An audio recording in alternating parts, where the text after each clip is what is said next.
Ahí Ahí se la ve vemos bien. bien. Ahí está. Ahora está. Bueno, entonces un poco Gracias, Pablo. Gracias por No, de nada. la técnica.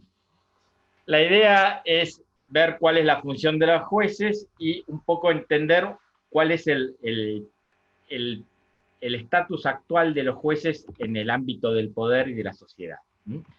Lo primero que les quería preguntar es... Sebastián, ¿sí?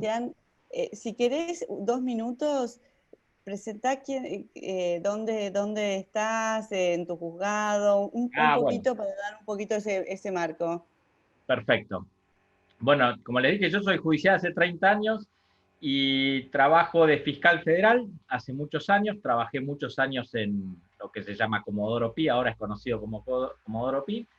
Después, por concurso, fui fiscal federal en el conurbano, en Morón. Soy fiscal federal hace más de 10 años ahí en la zona del oeste. Si bien está físicamente en Morón, la fiscalía abarca Matanza, Morón, Moreno, bueno, son 5 millones de habitantes.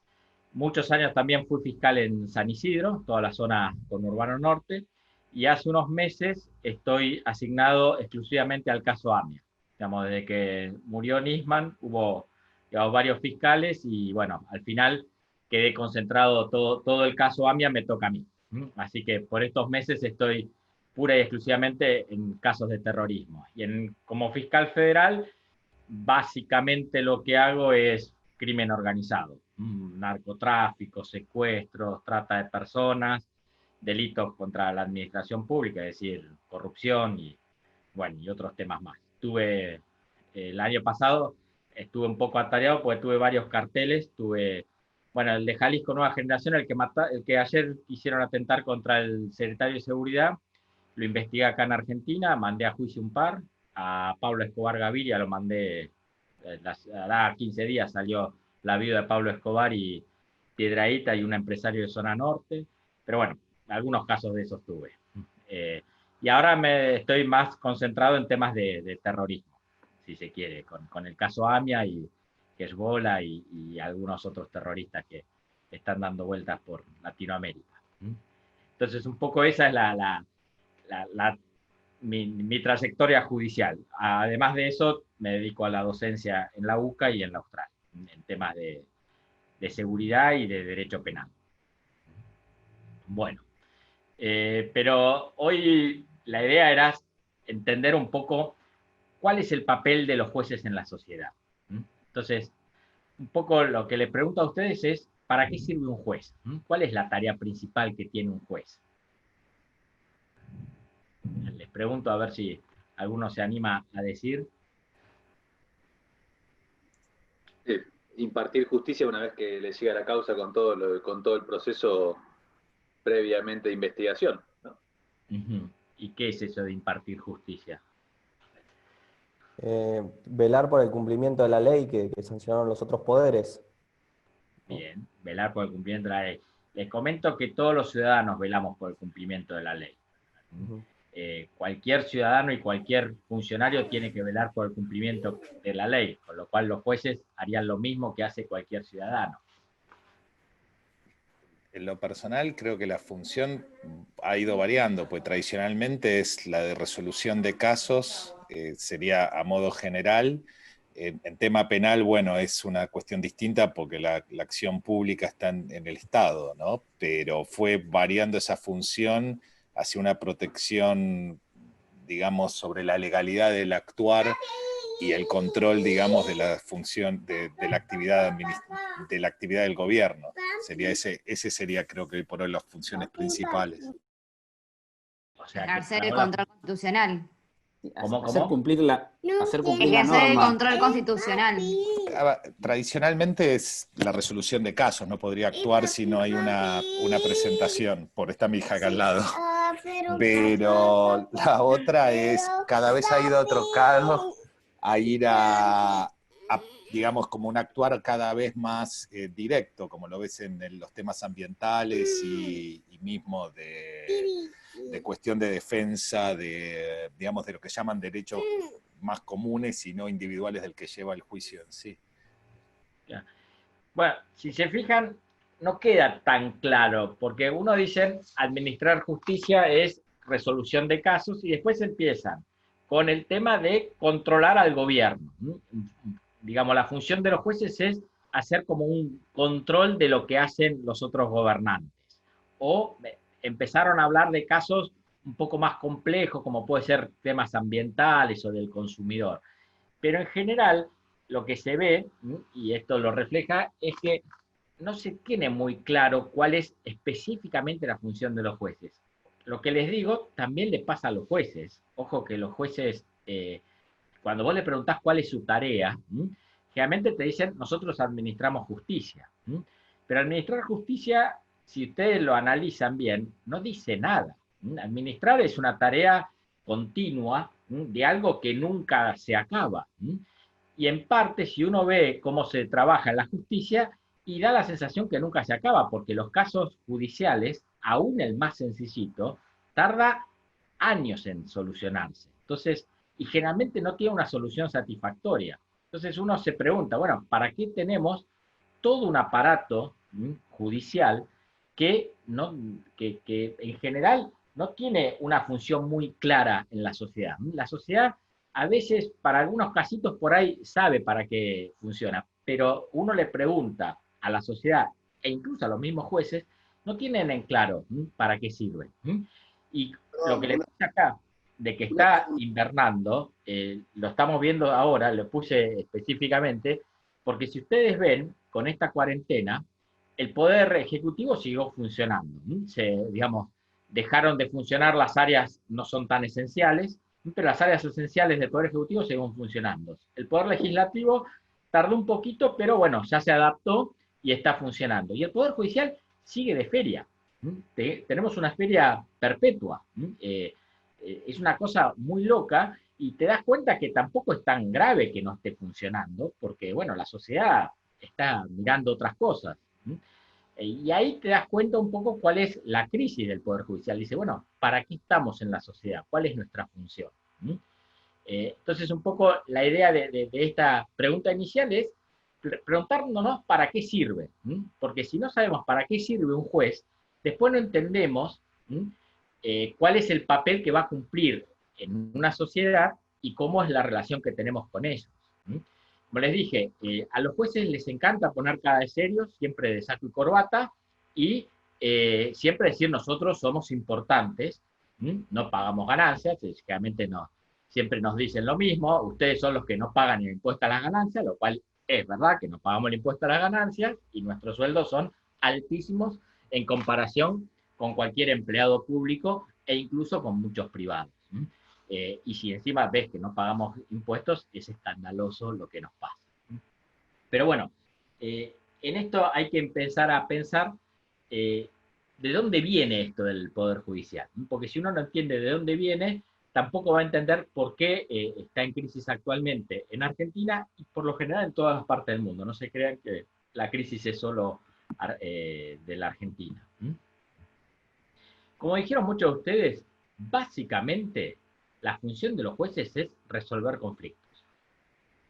Yo a los alumnos les digo, miren, ustedes cuando digan que para qué sirve un juez es para resolver un conflicto. No sirve para más que eso. Si ustedes creen que sirve para otra cosa, vamos a ver si sirve para otra cosa. Pero si no puede resolver conflictos entre particulares, entonces no tiene sentido la función de un juez. Y acuérdense que la función del juez es básicamente la función de gobierno. Yo siempre pongo el ejemplo que tradicionalmente, hasta la Revolución Francesa, si se quiere, el gobierno lo ejercía el rey, el líder, el jefe de la tribu, lo que ustedes quieran. ¿Y cuál es la función básica de cualquier gobernante? Pues resolver conflictos de sus ciudadanos, de sus súbditos. De hecho, si ustedes van a cualquier palacio y van a la sala real, ¿qué es? El trono, donde está el rey, donde recibe a sus súbditos, y básicamente, ¿cuál es el trabajo básico de un rey? De resolver conflictos. Conflictos de la sociedad. Sigue siendo el trabajo del Estado, resolver los conflictos de la sociedad.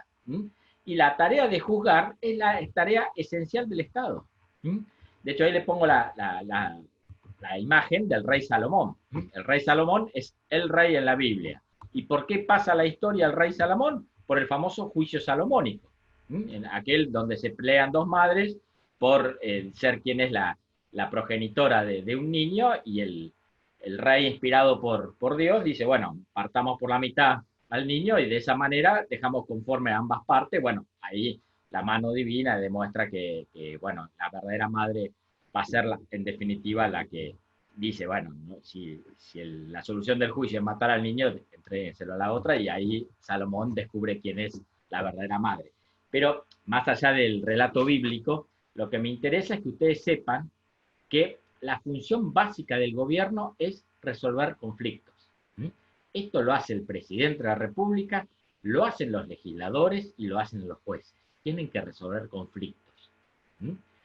Todavía hoy, en la mayoría de los países de tradición monárquica, los jueces trabajan en nombre del rey. Ahí le puse la frase concreta con la que se redacta cualquier sentencia en España. En cualquier tribunal español, ustedes lean, bajen ahora cualquier sentencia español, dice, la sala compuesta por los jueces tal, el nombre del rey decimos. Es decir, los jueces siempre van a trabajar en nombre del rey. ¿Por qué? Porque es el poder del Estado. Un Estado puede no tener educación, puede no tener salud, ni cultura, ni la mayoría de los ministerios. Lo que no puede no tener un Estado es fuerza pública, es decir, policía, y ser la última palabra en la resolución de conflictos. Es decir, si no tiene esas dos capacidades, no es Estado. Será cualquier cosa menos un Estado. Un Estado, lo esencial que puede tener es resolver los conflictos que están entre sus súbditos, ciudadanos, habitantes, como lo quieran llamar. Esto ténganlo en claro porque es lo esencial. Si los jueces no resuelven conflictos, entonces no están cumpliendo con su tarea. Están haciendo cualquier cosa menos ser jueces. Esas tareas las puede cumplir cualquier otro. Si se fijan, nosotros en Argentina, digamos, en Occidente, seguimos el modelo constitucional de división de poderes. Al Ejecutivo le damos la tarea de gobernar, al Legislativo de resolver los conflictos de manera general, dictando las leyes, y los jueces tienen algo muy chiquitito que es resolver conflictos. ¿Cuáles conflictos? Los que se dan entre los particulares y la de imponer los castigos del derecho penal. Incluso Montesquieu, cuando habla de los jueces, los trata muy mal. Si ustedes ven los jueces de Montesquieu, les dice que son seres inanimados, seres autómatas, meras máquinas. ¿Por qué? Porque lo único que tienen que hacer es resolver el conflicto de acuerdo a lo que le dice el legislador. El poder lo tienen los legisladores, que son los que hacen las leyes. Los jueces lo único que tienen que hacer es resolver el conflicto como una aplicación de celular. De hecho, en la UBA hay laboratorios donde están tratando de buscar apps, aplicaciones, que puedan resolver conflictos sin necesidad de ir a los tribunales. Vos ponés el caso en la app y la app te lo soluciona sin necesidad de un juez humano.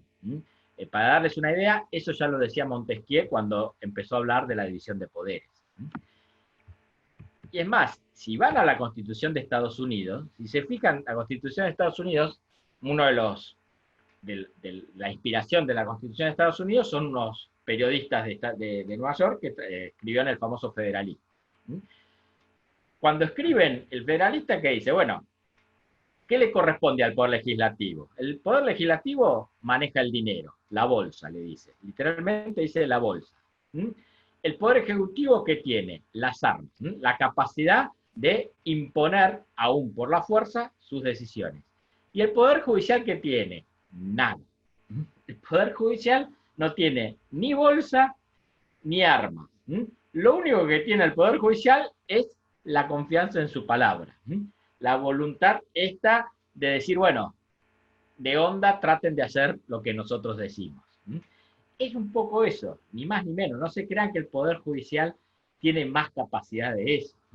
Nosotros, los que hacemos penal, seremos muy importantes, o lo que ustedes quieran, pero nosotros dependemos de la policía, que es la que nos va a hacer la fuerza pública para hacer imponer nuestra voluntad. Es decir, si yo quiero detener a alguien, yo personalmente no puedo detener ni un mosquito. Necesito que un par de policías con cara de malo vayan y detengan a la gente. Y, en definitiva, también el que nos va a dar el dinero para funcionar es el Ejecutivo o el Legislativo, mediante la ley de presupuesto o la asignación de partidas presupuestarias que nos dé el jefe de gabinete. Pero, en definitiva, nosotros como poder tenemos muy poquito. No es un gran poder. Es más, fíjense en el diseño nuestro. El diseño nuestro, si se quiere, la Ciudad de Buenos Aires se diseñó en base a los 3 poderes. Teníamos el fuerte, Casa Rosada, donde estaba la fuerza, ahí estaba el poder real. Después se creó el poder legislativo, se rompió la ciudad, se hizo la Avenida de Mayo para conectar los 2 poderes, se hicieron lindos edificios, el Congreso es un edificio muy imponente, la Casa Rosada se adaptó al fuerte y se hizo lo que tenemos ahora como Casa de Gobierno, y después, por medio de una diagonal que se rompió, se hizo el Palacio de Justicia. Si ustedes van al Palacio de Justicia, se van a dar cuenta que es un fiel reflejo de lo que es la justicia.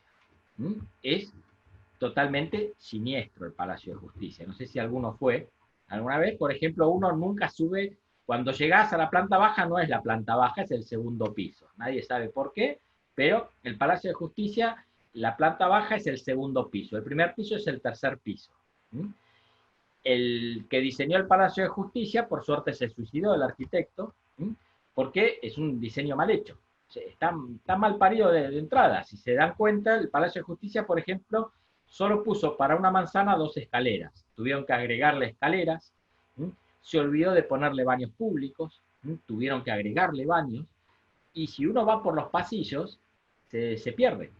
El tercer piso tiene pasillos que terminan en un paredón, que no se conectan entre sí, y necesitas un planito que te dan a la entrada para saber a dónde vas, porque te perdés. Es imposible ubicarse un ciudadano si no conoce eso, y aún trabajando ahí adentro te perdés, porque es todos esos vericuetos que tiene.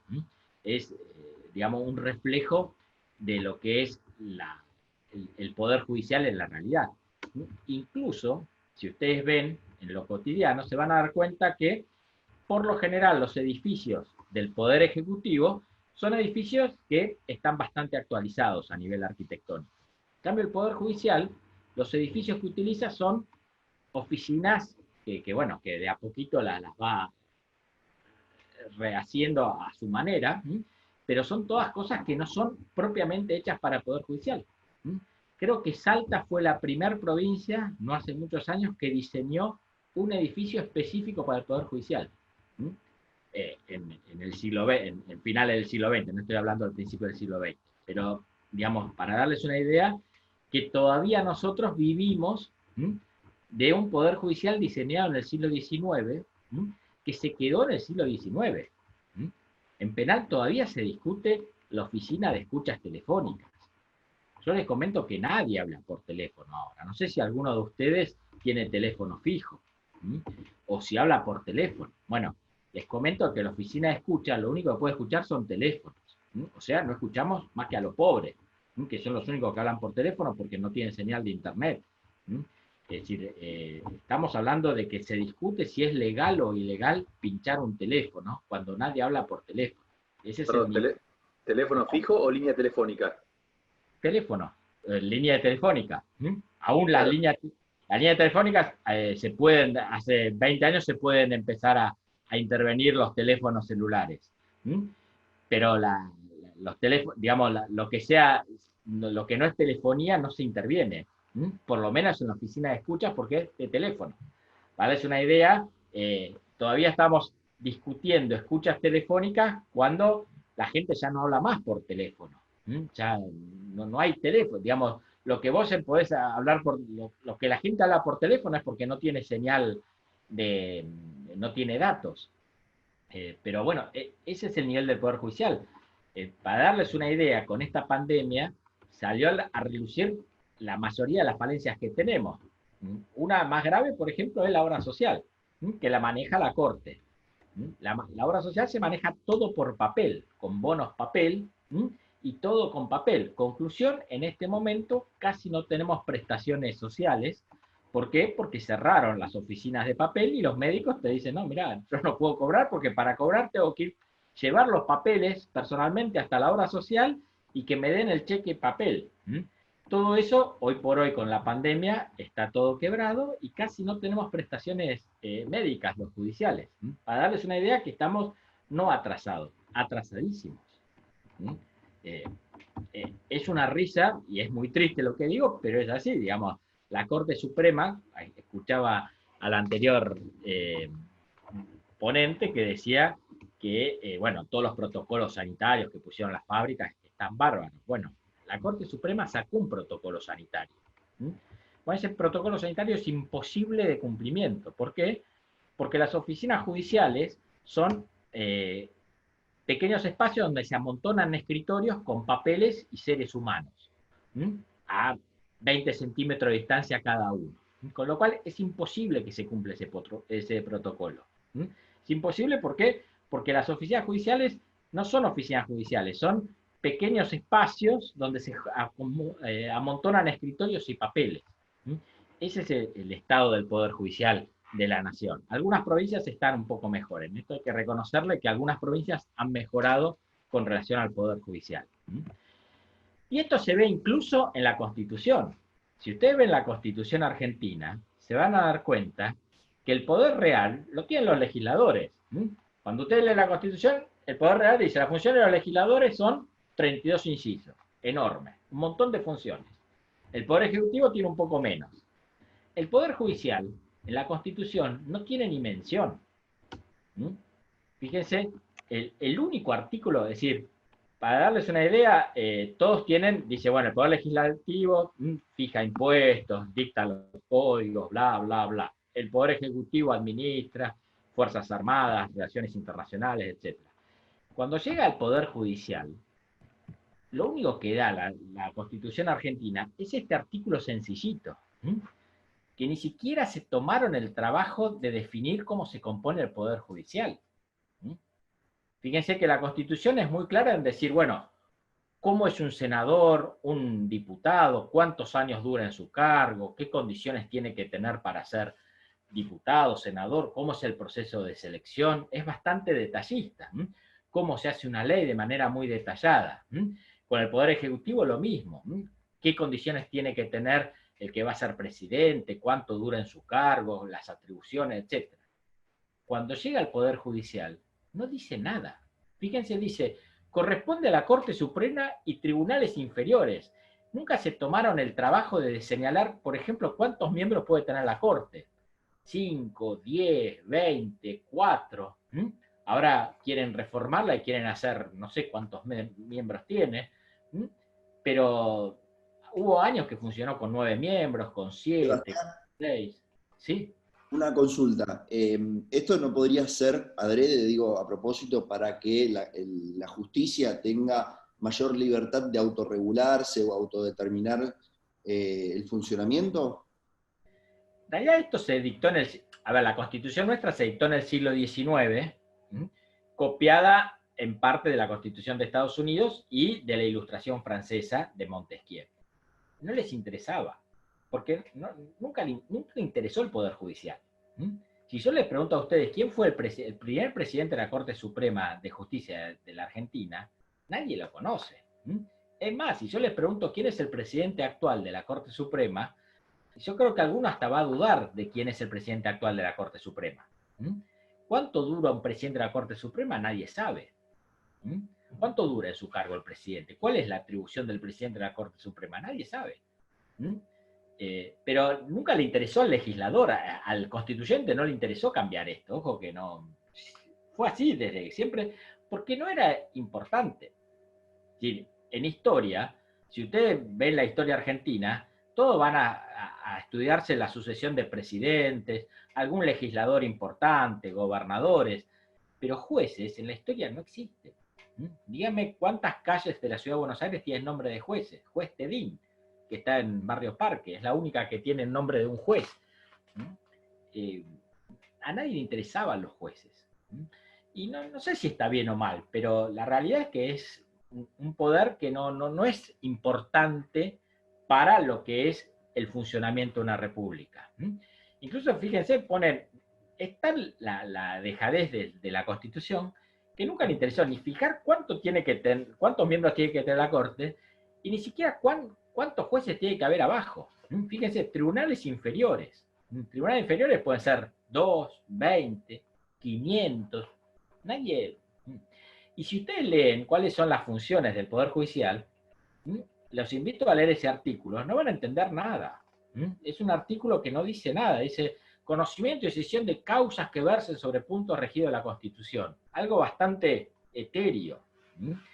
Tan etéreo es que hace que no sea tan importante.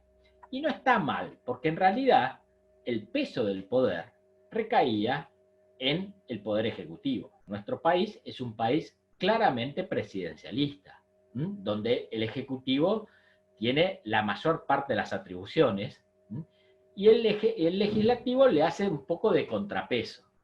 Pero, digamos, en momentos de crisis es cuando uno ve la calidad institucional de un país y dónde está el poder real. Y si se fijan en la crisis actual, el presidente gobierna a través de decretos todo el tiempo, y el Poder Legislativo mínimamente ahora le está aprobando los decretos, diciéndole, bueno, seguí manejándote con decreto de necesidad de urgencia, y alguna que otra ley está sacando. Y el Poder Judicial no tiene una gran incidencia en la sociedad. Eso fue tradicionalmente. No hay que asombrarse, porque eso pasó en todo el mundo. Quizás los últimos 20, 30 años es cuando se dan estos cambios que son los que me interesa mostrar ahora, que son los que hacen que ahora los jueces tengan un papel distinto al que tenían antes. Más allá de que la legislación sigue siendo la misma, el Palacio de Justicia sigue siendo el mismo Palacio Siniestro de Justicia desde hace 100 años, y cómo se piensa los judiciales es muy antiguo. Pero aún así, hoy por hoy, les están dando más poder que antes. ¿Por qué? Bueno, acá hay varios de los casos que les voy a poner, como para que vean ustedes por qué los jueces hoy por hoy tienen un papel un poco más trascendente en la sociedad que tenían antes. Esto después lo vamos a ver con el tema corporativo. Pero fíjense esto de los formatos de familia. Para darles una idea, cuando yo entré en tribunales en los años 80, los juzgados de familias eran un placer trabajar en los juzgados de familia. No había trabajo. ¿Por qué? Para darles una idea, ni siquiera había ley de divorcio cuando entré en tribunales. Con lo cual, un juzgado de familia lo único que tenía era algún tema de separación de algún matrimonio que se separara, con la cuestión de los bienes, algún tema relacionado con adopciones y alguna cuestión de incapacidades o discapacidades. Pero eran juzgados muy tranquilos. ¿Qué pasó? ¿Por qué pasaba eso? Porque la mayoría de los problemas familiares se solucionaban dentro de la familia. Si se quiere, con el lenguaje actual de la sociedad patriarcal, era el padre de familia el que solucionaba los problemas. ¿Qué va a hacer mi hijo? Lo que el papá diga que va a hacer. Si el papá decía que tenías que estudiar Derecho, ibas a estudiar Derecho, porque no había ninguna manera de cambiar la estructura esa. Iba al colegio que decía el padre, se comía lo que dice el padre, y se hace lo que decía el padre. Incluso hasta la mujer, era la mujer de, hasta la misma partícula del apellido, se pone la mujer pasa del ámbito del padre al ámbito del marido. Hasta la misma partícula del apellido te lo indica. Ese formato de familia hacía que esos problemas no fueran traducidos en el ámbito público, sino en el ámbito interno. Los problemas morales, ¿quién los resolvía? La autoridad religiosa. En nuestro caso sería la iglesia. Si había un problema de moral o buenas costumbres, ¿a dónde ibas a consultar? Y al cura del pueblo, que era el que decidía si el largo de la pollera estaba bien o estaba mal, y si esta práctica social era una práctica conforme a la moral cristiana o no era conforme a la moral cristiana. Les doy así a nivel muy grotesco, pero para que vean que en general esos problemas tenían solución en otros ámbitos. En la escuela lo mismo. Cuando yo era chico, si me portaba mal, el maestro me mandaba al rincón. Y si me portaba muy mal, me iba a verlo al rector, que me daba un buen sopapo el cura, ¿sí? Y llegaba a casa con el sopapo del cura, mala nota en el cuaderno, y mi padre lo único que hacía era acomodarme la cara con el sopapo del otro lado. ¿Por qué? Porque si la maestra decía que lo que había hecho yo era una falta y el rector lo había confirmado, pues estaba bien. ¿Quién iba a cuestionar la autoridad del maestro? Nadie. Bueno, fíjense hoy cómo cambió eso. Fíjense, hoy los docentes no pueden ni tocar a los alumnos. Si todos tienen chicos en jardín de infantes, se van a dar cuenta que tienen que mandar hasta una autorización escrita al jardín para que el docente le pueda cambiar los pañales, porque no puedes tocarlos físicamente. Mi mujer es docente y están todo el tiempo con abogados tratando de litigar, no solo con los alumnos, sino con los padres, que le cuestionan absolutamente todo, y todos los colegios hoy por hoy tienen que estar en tribunales. ¿Por qué? Porque cada 2 por 3 hay planteos judiciales para resolver temas internos del colegio, desde que el chico se llevó una materia hasta la sanción que le quisieron poner a un chico. A nivel familia, lo mismo. Ya nadie puede hablar de que el formato de familia es ese formato de la familia de principios del siglo XX, donde había un padre que mandaba, la mujer y sus hijos. Hoy por hoy, el divorcio hace que sea moneda constante, que las familias tengan distintos formatos, y donde la autoridad está diluida. Conclusión, ¿quién es el que tiene que resolver esos casos? El juez de familia. Vayan hoy a un juzgado de familia y están como locos los juzgados de familia. ¿Por qué? Porque tienen que resolver casos de los más insólitos. Desde se divorcia una pareja de ancianos y los dos se quieren llevar el loro de la casa. Le estoy dando casos que salen en los diarios. Y el juez tiene que decidir si el loro se va con la mujer o con el marido. Casos de moral. Casi todas las leyes que hacen a los derechos civiles, la mayoría de esas leyes salen después de que hubo casos judiciales que se resolvieron de una manera.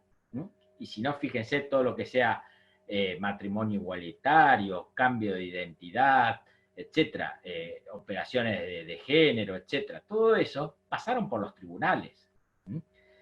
Este proceso viene desde hace 20 años más o menos. Digo 20 años por poner un término no tan cercano, pero tampoco es muy lejano. Es algo que se da en los últimos tiempos. Que es muy duro también para los judiciales. Piensen que a mí, que me venga una persona que me quiera cambiar el nombre... Sebastián, ¿estás? Sí, te escucho. Me parece que no. A ver. Espera. Hola, ¿me escuchás? ¿Escucha bien? ¿Se escuchaba o no? Sí, sí. Sí, se escucha bien. Sí, se escuchaba bien. Sí, perfecto, se escucha. Ah, perdón. Bueno. A ver si... Perdón, vamos a... Acá, compartir pantalla. Ahí.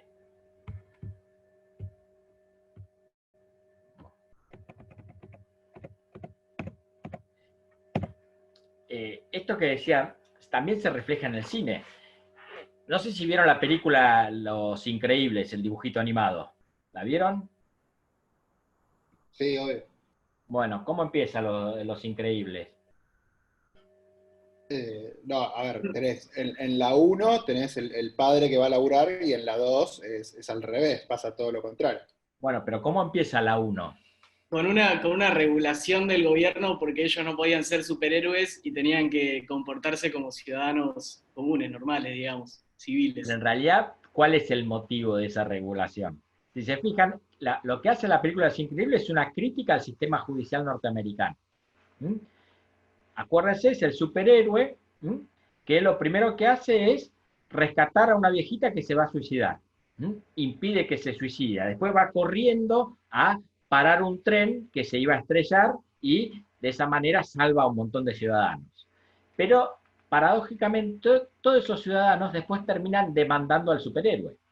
¿Por qué? Porque le impide tener su derecho a suicidarse. La viejita dice, bueno, si yo me quería suicidar, ¿por qué usted me impidió suicidarme? Y así sucesivamente, hasta que son tantas las demandas que le inician los ciudadanos al superhéroe, que el Estado le dice, mira, superhéroe, anda a tu casa porque esto nos sale carísimo. Y ahí el superhéroe se deprime y lo mandan a su casa. Pero más allá de la trama del dibujo animado, lo que te demuestra un poco eso es que todo va pasando por los tribunales, todo se va judicializando. De ser un poder oscuro, intrincado, poco relevante, poco a poco se va metiendo cada vez más en la sociedad. Como les dije, en el ámbito familiar, los jueces de familia cada vez tienen más injerencia. Y lo más probable es que ustedes, o gente muy cercana a ustedes, haya tenido que pasar por un juzgado de familia. ¿Por qué? Y porque ya les digo, desde el divorcio, cuota de alimentos, temas escolares, temas de moral, les digo, tema de moral, esto de matrimonio igualitario, cambio de sexo, género, lo que ustedes quieran ver como todas las nuevas leyes de los derechos sociales individuales, terminan siendo por tribunales. Pero no solo eso, fíjense la cuestión de la famosa juridificación de la sociedad. ¿Qué significa esto? Esto es un término que se utiliza bastante, que tiene que ver con que, si bien somos más libres, en realidad Occidente cada vez tiene más leyes. Antes, vos para poner una verdulería, ¿qué hacías? Pues agarrabas, abrías la puerta de tu casa, pones el cajón de tomates y empezás a vender tomates. No había ninguna más regulación que la del mercado, la compra-venta. Hoy por hoy, en las sociedades más urbanas, si vos querés poner un negocio, tenés que pasar por 10.500 autorizaciones del Estado. Lo que les decía la hora anterior. Como, fíjese, la cantidad de autorizaciones que tienen que mover para poner en marcha una empresa. Empresa como Volkswagen es una empresa internacional muy sofisticada, pero el negocio de barrio, hoy por hoy, tiene que cumplir un montón de regulaciones que cada vez están poniendo los estados. La Ciudad de Buenos Aires regula cosas de las más insólitas, desde cómo hacerse un tatuaje. Hoy por hoy la regulación del tatuador está establecida por una ley de la legislatura porteña. Antes eso no pasaba. Comercializar un huevo. El huevo está regulado por el Código Alimentario Nacional, que te establece qué característica tiene que tener un huevo o qué color tiene que tener un limón para poder ser exportado. Y casi toda la Organización Mundial del Comercio lo que hace es tratar de ver cómo todos los estados ponen trabas legales para regular el comercio. Estados Unidos nos ponía la traba del color del limón para impedir que los limones argentinos se comercialicen en Estados Unidos. Y todo eso termina muchas veces en tribunales. Los tribunales son los que tienen que resolver todas estas cuestiones. Pérdida de sentido de autoridad, como les dije, de las autoridades tradicionales, iglesia, familia, escuela. Esas autoridades tradicionales fueron perdiendo legitimidad y confianza en la sociedad, y esa va trasladándose a los jueces. Los jueces hoy por hoy se les pide más o menos que sean los últimos árbitros en la moral pública. ¿Qué es lo que está bien o lo que está mal? Ya no lo va a decir la religión predominante de un pueblo. ¿Por qué? Porque Occidente ya no tiene esa religión predominante. Entonces van a ser los tribunales los que digan lo que está bien y lo que está mal. Y todos van a ver qué dicen los jueces para justificar o deslegitimar una práctica social, una práctica moral. La política. Fíjense la política, y más la política argentina, donde muchas veces, como no resuelven los conflictos que se dan en su ámbito, lo terminan trasladando a los tribunales. Entonces, Comodoro Pi se ha transformado en un campo de batalla político. ¿Por qué? Y porque la política, en vez de solucionar los conflictos que ellos tienen con las herramientas políticas y en la arena política, evita eso, o a veces lo hace a propósito, yendo a los tribunales. Entonces, si yo una ley no me gustó porque perdí en el Senado o no gané la elección, ¿qué hago? En vez de ir a discutirlo en el Congreso o en la arena política, meto una denuncia penal, diciendo X razón, y bueno, entonces los jueces al final se transforman en los árbitros políticos. Acá en Argentina, si se dan cuenta, casi todos los candidatos importantes para cargos relevantes, todos tienen un caso judicial pendiente. Todos tienen que pasar por Comodoro Pi, se dice habitualmente acá en Buenos Aires.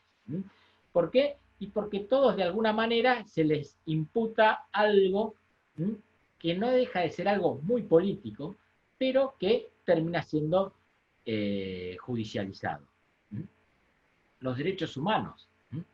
Cada vez más hay este mercado de derechos, como se le dice. Incluso muchas campañas políticas se hacen esto de devolver derechos, afianzar derechos. Y esos derechos después, claro, como los políticos dicen los derechos, después sacan las leyes y después hay que cumplirlos, y como no se pueden ejecutar porque no hay presupuesto, porque están mal hechas las leyes o por la razón que ustedes quieran, terminan siendo los jueces los que tienen que resolver esos derechos. Y ustedes van a ver que los jueces están todo el tiempo resolviendo acciones de la sociedad que reclaman por esos derechos. Y como los derechos cada vez están más internacionalizados, entonces cada vez más los tribunales tienen que entender en temas que antes los jueces no se entrometían. Yo les dije al principio que yo me dedico básicamente al crimen organizado. Bueno, pero en Morón, cada 2 por 3 me hacen denuncias, por ejemplo, maltrato animal. Y me piden amparos para que suspenda la peregrinación a caballo a Luján.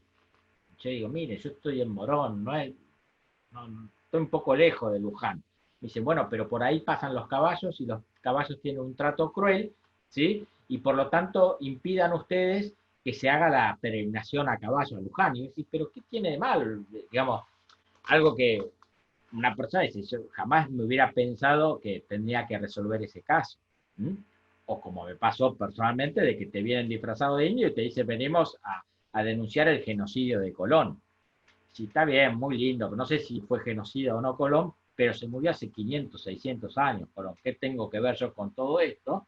Y me dice, no, porque ese genocidio provocó que nos sacaran las tierras y quiero que nos devuelvan las tierras. No piden un pedazo de roca en los Andes, sino que piden unas tierras fértiles en la pampa húmeda, obviamente. Y vos, como judicial, tenés que resolver ese caso que tiene que ver con la historia de Colón. Ahora que está de modo agarrarse y pelearse con las estatuas, para terminar judicializados todo el tema de la pelea con las estatuas y la historia de las estatuas, si son buenos o malos esos personajes históricos. Pero, ¿entienden todos estos cambios de paradigma cómo han afectado a la sociedad?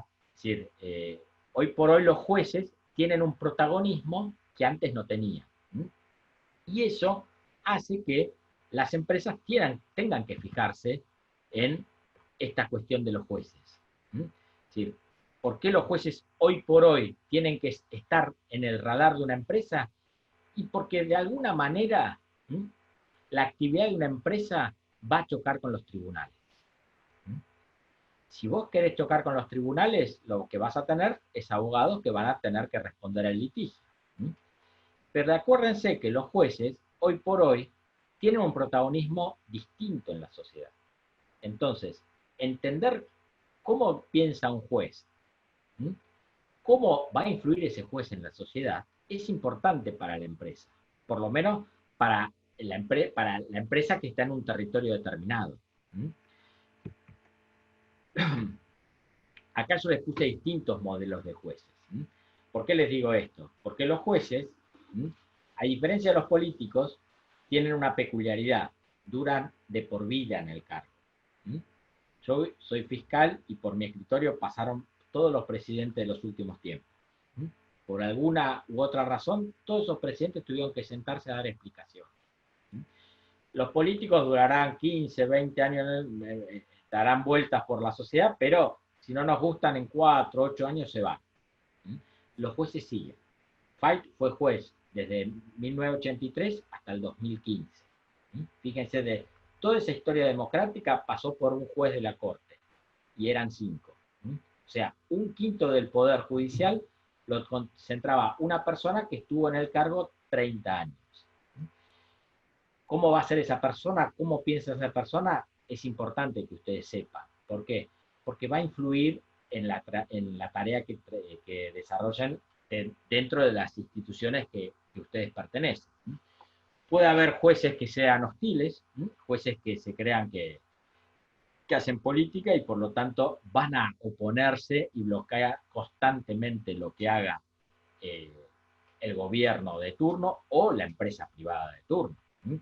Hay jueces que odian determinadas empresas y van a ver que cotidianamente están en contra de esas empresas o en contra de ese gobierno.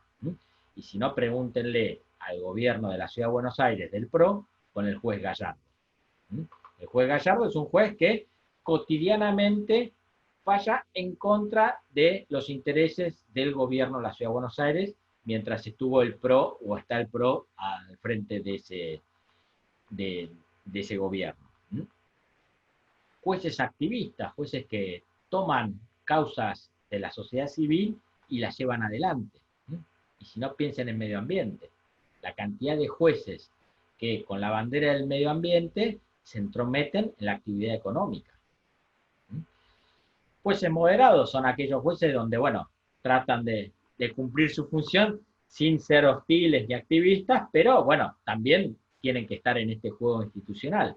O jueces literalmente cooptados por el poder. Cuando digo el poder, no solo el poder político, también el poder económico.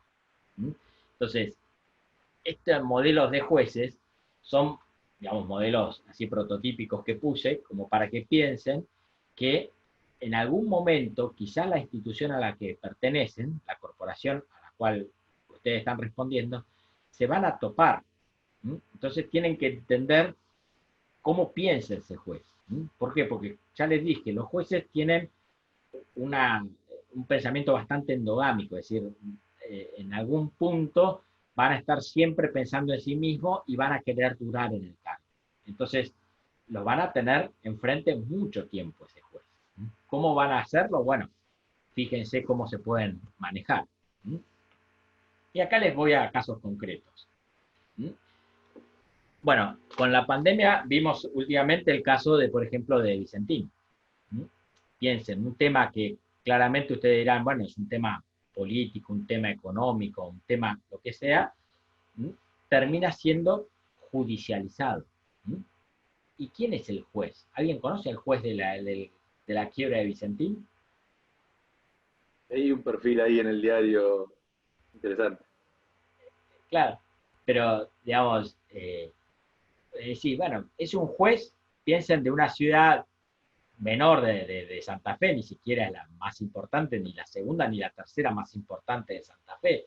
Es una ciudad, digamos, Reconquista será muy importante en el norte de la provincia de Santa Fe, pero para la vida institucional de la provincia, si se quiere, está en cuarto orden. Y dentro del orden, el juez civil y comercial, imagínense que está en el vagón de atrás. Es decir, ¿quién le va a importar quién va a ser juez civil y comercial de la ciudad de Reconquista, provincia de Santa Fe? Las multinacionales que están involucradas todavía deben estar buscando en el mapa dónde queda la ciudad de Reconquista. ¿Sí? Sin embargo, ese juez, ese pequeño juez, que estaba ahí perdido, hoy por hoy está en el centro del debate. ¿Por qué?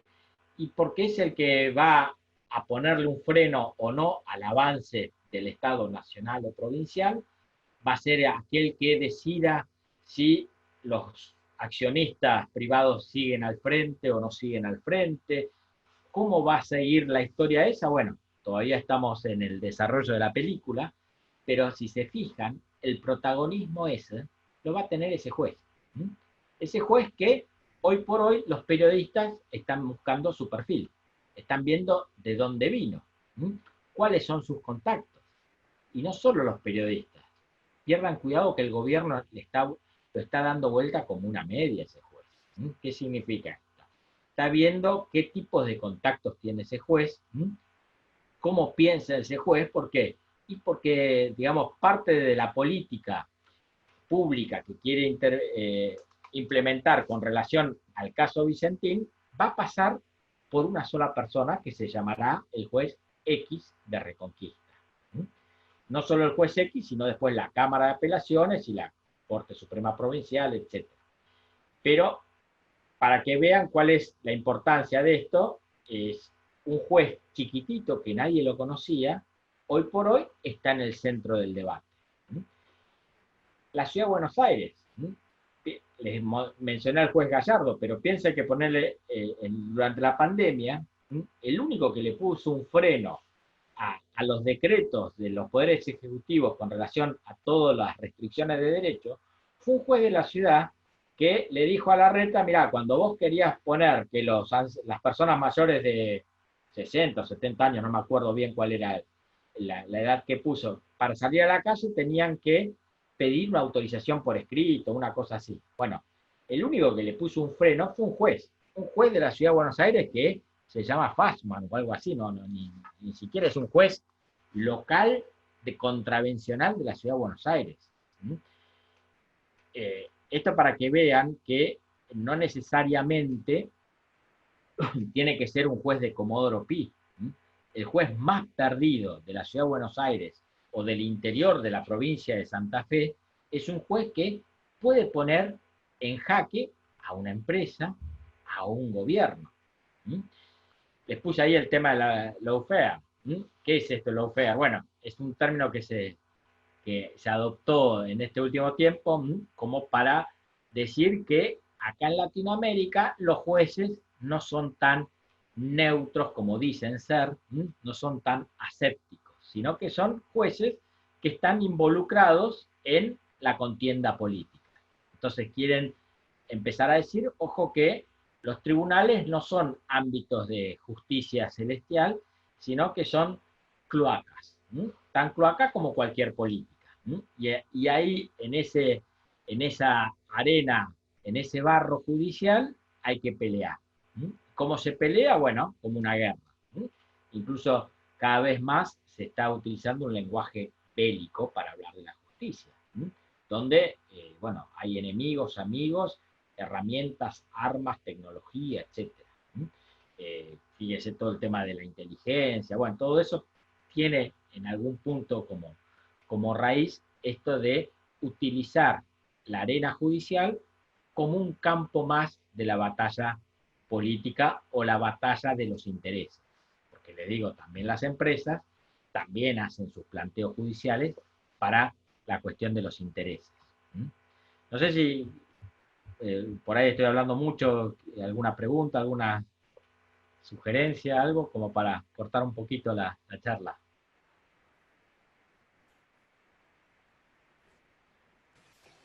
En relación, hola, ¿qué tal? Sí, ¿qué tal? En relación a lo que decías y cómo la justicia está atraviesa a veces las empresas, yo vengo trabajo en una prepaga y muchas veces tenemos constantemente cuestiones judiciales pidiendo tratamientos o cuestiones que muchas veces a lo mejor ni está comprobado su efectividad. Pero sin embargo, bueno, cuando viene un pedido judicial... Bueno, fíjate, en el tema de salud, los amparos de salud son cotidianos. Es decir, hoy por hoy, creo que la mayor parte de las intervenciones que más plata le lleva una prepaga terminan siendo judicializadas. ¿Por qué? Y porque la prepaga le va a decir que no, entonces el cliente, o ¿cómo se llama? Le dicen cliente. El afiliado. El afiliado, perdón. El afiliado va a tener que recurrir a un juez para que le ordene a la prepaga que le haga el tratamiento que le recomendaron XYZ, que debe estar o no dentro de las prestaciones. Sí. Muchas veces son tratamientos que ni siquiera están comprobados o que tienen garantizan una efectividad y sin embargo... y que no están incluidos tampoco dentro del PMO, y que entonces... Pero me recuerdo, sumo esto, que me parece que es interesante también hablar de cómo las empresas o los organismos pueden tratar de interferir. Recuerdo que fue el año pasado o el anterior, hubo un encuentro entre distintos jueces un encuentro organizado con, me acuerdo que yo estaba en PAMI en ese momento y el director de PAMI participó, y fue como una especie de intentar darle docencia a algunos jueces que participan en estos temas, porque la sensación es que un juez recibe un amparo por un medicamento y nunca va a decir que no, va a decir, sí, tomá, dáselo, y el problema es de otro, y que eso genera el posible colapso del sistema de salud, ¿no? Digamos, económico. Entonces, se intentó hacer un acercamiento oficial y explicar las razones por las cuales esto hay que manejarlo con mucho cuidado, porque si no, no se puede, o sea, el presupuesto es finito, ¿no?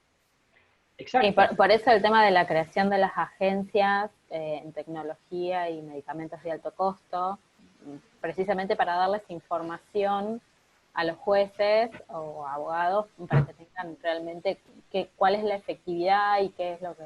Pero bueno, están en creación constante ese tipo de cosas. Sebastián, ya que estamos con el tema de salud, me sumo, siempre sale el tema de salud porque somos varios, yo trabajo en OSDE. Justamente lo que hablaba Andrea y lo que agregaba Guido, muchas veces esos amparos, esas medidas judiciales surgen porque los jueces están en desconocimiento de esto que decía Andrea, ¿no? De los tratamientos, de la parte científica vendría a ser, ¿no? De esta efectividad. Un ejemplo, nosotros lo que estamos haciendo, lo que hacemos hace varios años,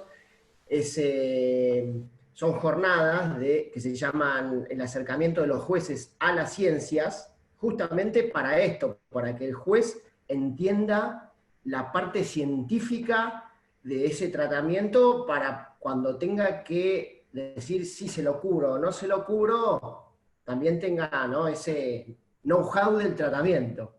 Exacto. Sí, es que ustedes creen que porque a veces se los ha colocado a los jueces en un pedestal, donde los jueces tienen que ser como los dioses, decidir sobre moral y buenas costumbres, lo que está bien y lo que está mal, y uno cree que los jueces tienen la sabiduría divina, que saben de todo. Y por lo general los jueces no solo no saben de todo, sino que no saben de nada. Entonces, dije yo, no, pero no es ni para hablar mal ni bien de los jueces. Los jueces saben de cómo aplicar una ley, pero lo que la vida cotidiana, es decir, de tratamientos médicos, ¿qué sabe un juez? No puede saber nada, porque bueno, no es médico, no estudió medicina, con lo cual no va a saber, a lo sumo sabrá lo que puede saber cualquier hijo de vecino y lo que ve en televisión. Los jueces ven televisión como cualquier persona que vive en la sociedad, y reciben lo mismo que reciben todos. Entonces, un poco para que piensen que los jueces cuando van a decidir son personas de lo más sencillas que hay, pero muy sencillas. Entonces, cuando le dan un tema complejo, el juez lo primero que va a ver es cómo sacarse el problema de encima, rápido.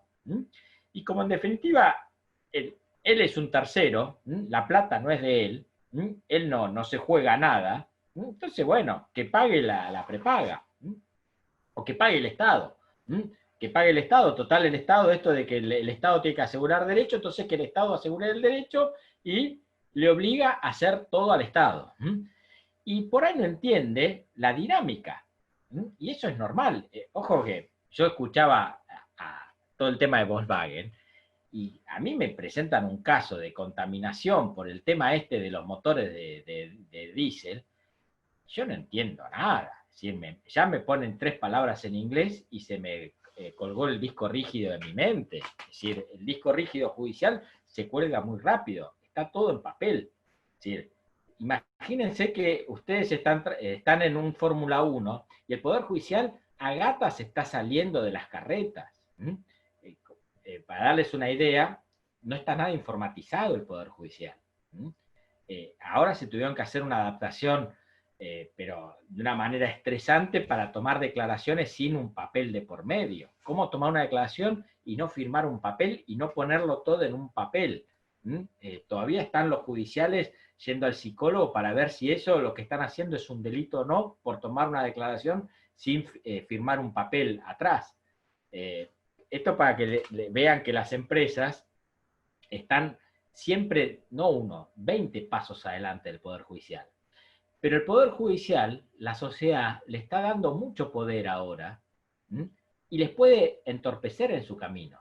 A veces lícitamente y legítimamente, porque tampoco las empresas a veces se pasan de revoluciones, o las corporaciones, o el mismo Estado, pero a veces frenan de una manera totalmente arbitraria y totalmente anacrónica una actividad. ¿Por qué? Por desconocimiento. Entonces, Sebastián, sí.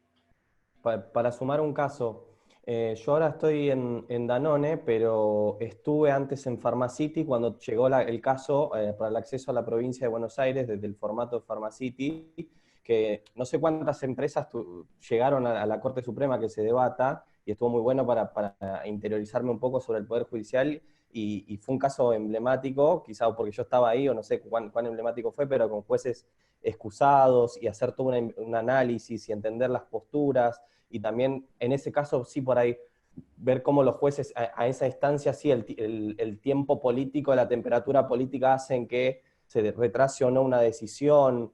Me parece que es un buen caso ese. Claro. Por suerte pude estar ahí. Sí, fíjate el caso Pharmacity. Imagínate que Pharmacity dice, bueno, nos vamos a instalar en todo el territorio de la República, vamos a ampliar nuestros comercios por todo el territorio, y no se avivan de que en la provincia de Buenos Aires la justicia funciona de una manera bastante feudal y bastante cerrada a los intereses de las corporaciones muy locales. La provincia de Buenos Aires es una provincia a nivel judicial muy feudal. Muy feudal, ¿por qué? Porque cada distrito tiene un poder judicial muy local, muy arraigado ahí, y es muy difícil entrarle. Entonces, no me acuerdo del caso concreto de Pharmacity, pero sé que no los dejaban entrar a la provincia de Buenos Aires. Y que todos los jueces, me da la sensación que la mayoría de los amparos provinciales salieron a favor de la provincia y en contra de los intereses de la empresa. Y la empresa, no sé cuántos años tuvo que litigar, y no sé si el resultado fue favorable o adverso.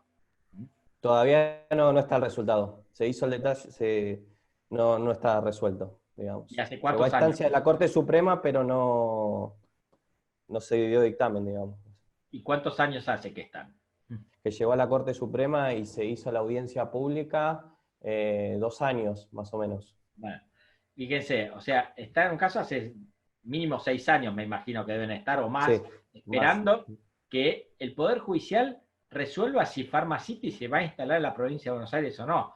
Lo más probable es que cuando salga la resolución judicial, el negocio de Pharmacity haya mutado, porque ya no creo que sea el mismo negocio que hace 6 años.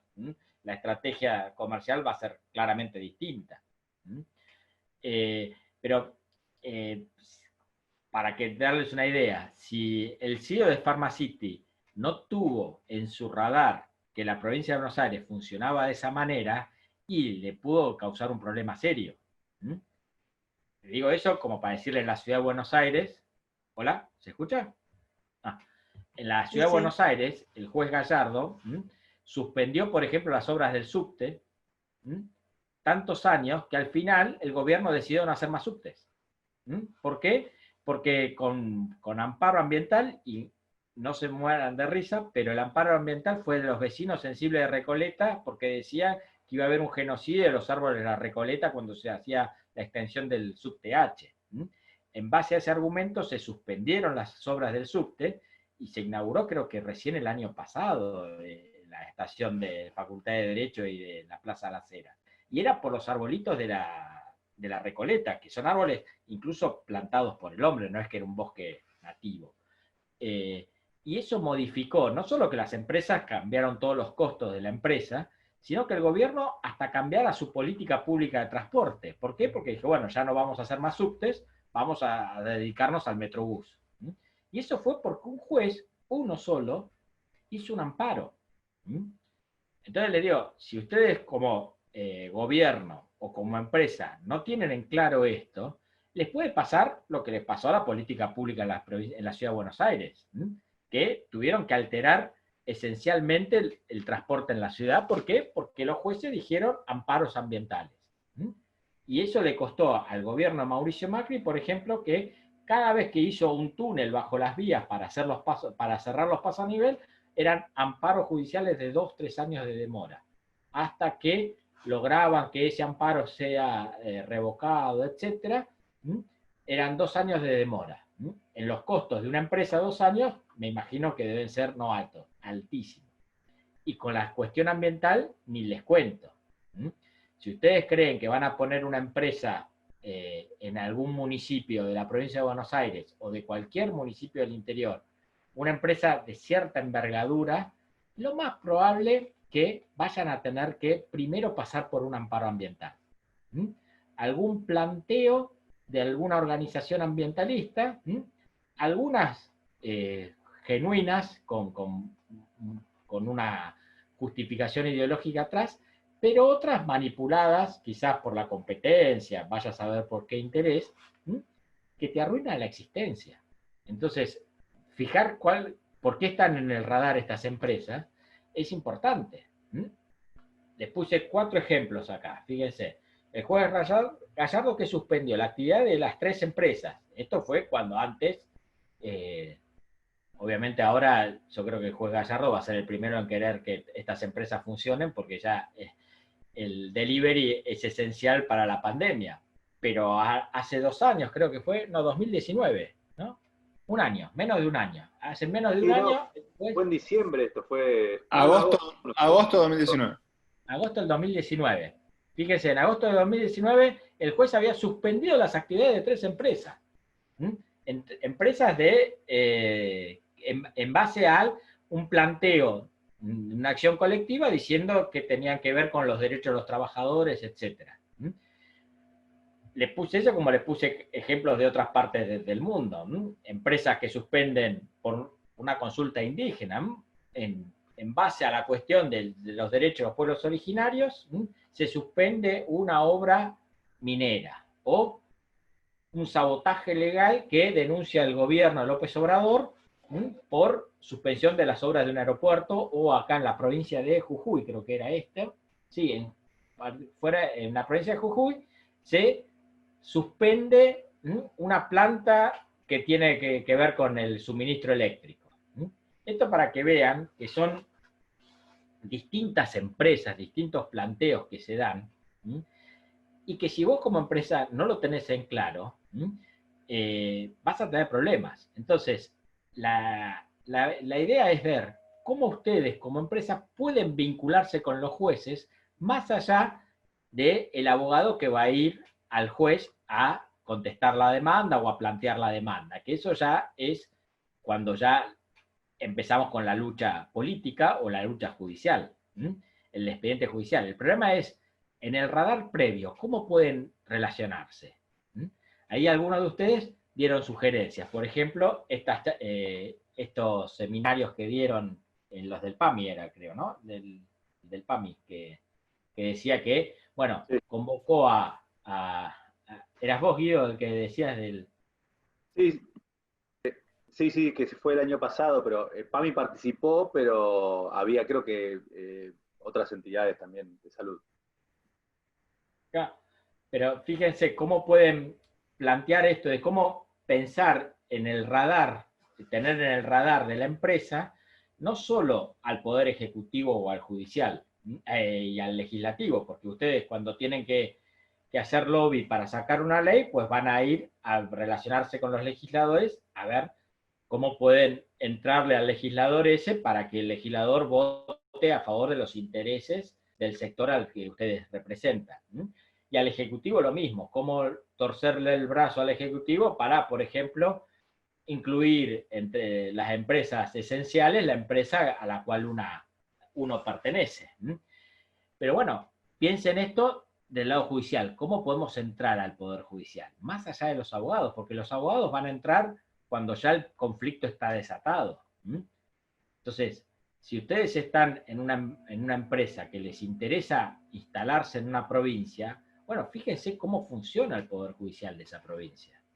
¿Por qué? Porque esos jueces van a ser los que quizás les impida funcionar ahí, porque están ideologizados y consideran que tiene que ser una provincia donde no puede haber humo, entonces cualquier empresa que produzca una pequeña chimenea, automáticamente la clausurarán. Entonces se les complica a nivel económico, se les complica el funcionamiento. cómo pueden manejar la opinión pública para que influya en el juez o no. ¿Entienden esto lo que les quería transmitir? Sebastián. Sí. Hola. Sí, te hago una pregunta. ¿Por qué crees, obviamente es lógica esta relación, esto que estás explicando de la relación de la parte empresarial con el ejecutivo, con el legislativo? ¿Por qué hace ruido esta relación de empresa o hace más ruido con el Poder Judicial? Porque lo estamos hablando de una manera normal, pero esto en la práctica hace mucho ruido. O sea, que el empresario se acerca a la justicia, no sé si explico bien lo que quiero decir, con el ejecutivo normal, con el legislativo, pero ese acercamiento empresarial a la justicia creo que hace mucho más ruido de cara a la sociedad, quizás. Sí, y de cara a los jueces. A los jueces, por supuesto. Los jueces mismos a veces se sienten como dicen, no, estaría en juego mi imparcialidad si yo, por ejemplo, asisto a un almuerzo que hace una empresa. Exacto. Es decir, si una empresa para promocionarse en un lugar hace un encuentro y invita a las autoridades ejecutivas, a los concejales, y a los jueces por ahí no los invita, ¿por qué no? ¿Qué van a decir si invitamos a los jueces? Y bueno, ahí habrá que ver también un poco cómo la empresa maneja el lenguaje comunicativo. Yo no veo nada de malo que si le invitaron al gobernador y a los legisladores, no inviten a los jueces. ¿Qué tiene de malo a un acto público y general? Que van a influir, si están claramente, si vos se vas a pasear al presidente por tu planta, es para que el presidente vea que vos le estás haciendo un bien al país, bla, bla, bla, bla. Y a los legisladores le estás diciendo, miren, esto le va a hacer bien, y a la hora de sancionar una ley, fíjense de que tengan que regularlo de una manera que sea amigable con los intereses nuestros. Pero judicialmente también tiene que pensarlo, porque en algún momento va a caer en los tribunales eso. ¿Cómo manejar eso? Bueno, para mí es un tema primero comunicativo. Tiene que primero sacarse ese tabú de que los jueces no pueden hablar con nadie, que los jueces son esos seres que están encerrados en su despacho y no pueden hablar con nadie, no pueden tomar el café con nadie. De hecho, si se fijan, me da risa porque a veces Berbisky, por ejemplo, publica fotos donde se ve un juez tomando un café con otra persona. Y ahí, eso ven, ahí hay un delito. ¿Qué delito es? Están tomando un café, a ver, ¿qué problema hay?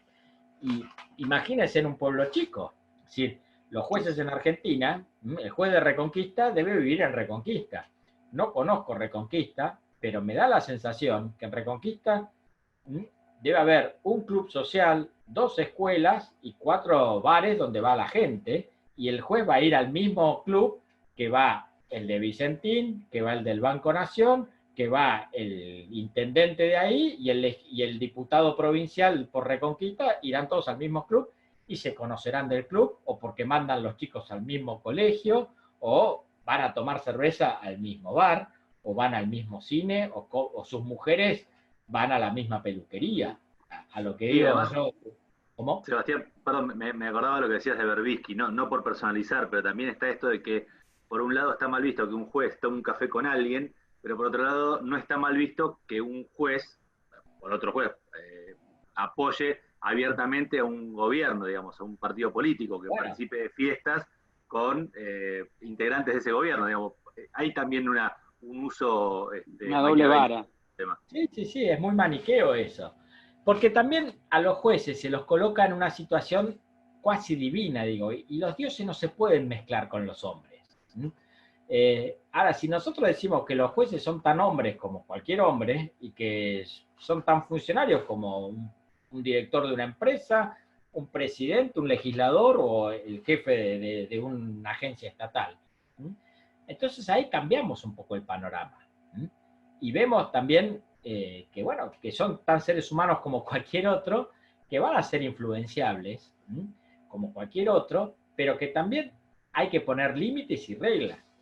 A ver, una cosa es ir a tomar un café con un juez, y otra cosa es pagarle las vacaciones en el Caribe a él y su familia. Digamos, me parece que hay una diferencia entre invitar a tomar un café de pagarle unas vacaciones. Creo que esas diferencias, esos límites, en la práctica son importantes de ver. Y las empresas tienen que ver esos límites. Es decir, El año pasado me acuerdo que en este posgrado se ponía el tema de los regalos.